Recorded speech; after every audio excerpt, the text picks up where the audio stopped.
দর্শক, আমরা দেখতে পাচ্ছি বাসে টিকিটের জন্য বিশাল ভিড় এবং লাইন দিয়ে যেতে হচ্ছে। মানুষের আসলে বিড়ম্বনার কোনো শেষ নাই। আমরা দেখতে পাচ্ছি তারা বাসের টিকিট কাটার জন্য লাইনে দাঁড়িয়েছেন এবং এই টিকিট নিতে হলে প্রচণ্ড ভিড়। একে একে গাড়িতে উঠছে, কিন্তু গাড়ি চললেও গাড়ি থাকলেও টিকিটের বেশ সমস্যা। মানুষের ভিড়ের কোনো শেষ নাই।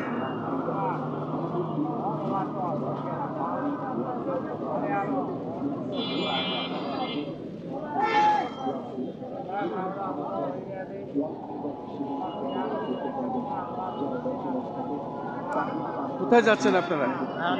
নারায়ণগঞ্জ। এত ভিড় কেন? প্রচন্ড আসলে জ্যাম না, যে কারণে আমি শত শত লোক দেখছি একে লাইনে দাঁড়িয়ে আছে। এটা কি প্রায় হয় এরকম না মাঝে? নারায়ণগঞ্জ, ঢাকা টু নারায়ণগঞ্জ। শুধু দর্শক, আমরা যাত্রীদের কাছে শুনলাম আসলে এই লাইনে এরকম ভিড় প্রত্যেক সময় হতে থাকে।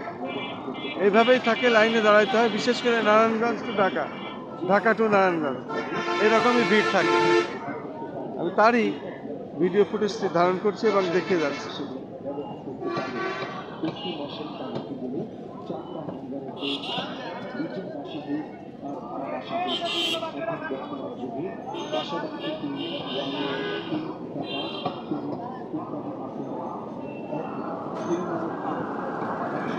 নারায়ণগঞ্জ ঢাকা, ঢাকা টু নারায়ণগঞ্জ প্রচণ্ড ভিড়। এই গুলিস্তান, বিশেষ করে জাতীয় মসজিদ বাইতুল মোকাররমের দক্ষিণ গেট স্টেডিয়ামের সামনে আমরা দেখতে পাচ্ছি এই ভিড়টি প্রত্যেক দিনই এরকম থাকে।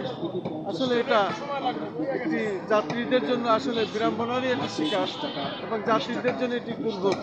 প্রচণ্ড লাইন হয় এবং এই লাইনের টিকিট কেউ পায় কেউ পায় না, এরকম ভাবে দীর্ঘ সময় আমি দেখতে পাচ্ছি। গাড়িরই লোক না, মূলত এটাকে ভিড় কমানোর ব্যবস্থা কি? সহজ ব্যবস্থা, জামজট থাকে কিভাবে পুরা ব্রিজ জাম। আচ্ছা আচ্ছা আচ্ছা।